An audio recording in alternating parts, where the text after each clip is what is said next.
అని చెప్తారు. సనాతన ధర్మంలో గురువుకి ఎనలేని ప్రాధాన్యత. గురువు అంటే నేను గురువు అని ప్రకటించడం కుదరదు. ఎవరికి ఎవరి యందు గురి ఉన్నదో ఆ గురి ఎవరి పట్ల బాగా సువ్యవస్థితమైనదో వారిని గురువు అని పిలుస్తారు. గురువు అంటే యథార్థానికి బరువు అని గుర్తు.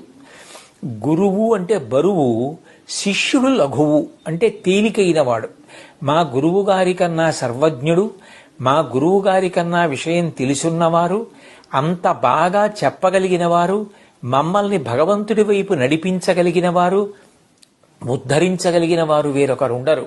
అందుకని సృష్టికర్త అయిన బ్రహ్మ, స్థితికర్త అయిన విష్ణువు, ప్రళయకర్త అయిన శివుడు ఒక్క రూపంతో ప్రకాశిస్తే అదే పరబ్రహ్మం. అటువంటి పరబ్రహ్మమే ఈ మాంసచక్షువుతో చూడడానికి వీలుగా పరబ్రహ్మస్వరూపం కరచరణాదులతో నడయాడి నా ముందు గురువుగా ఉంది. అటువంటి గురువుకి నమస్కరించుచున్నాను అని గురుర్బ్రహ్మ గురుర్విష్ణు గురుర్దేవో మహేశ్వర గురు సాక్షాత్ పరం బ్రహ్మ తస్మై శ్రీ గురవే నమః. బ్రహ్మగారు సృష్టి చేస్తారు. గురువుగారు మనలో ఉన్న అజ్ఞానాన్ని తొలగించి మన యందు జ్ఞానజ్యోతిని వెలిగించి మనుష్య జన్మ సార్థక్యం పొందేటట్టుగా భగవంతుని యందు ఆభిముఖ్యాన్ని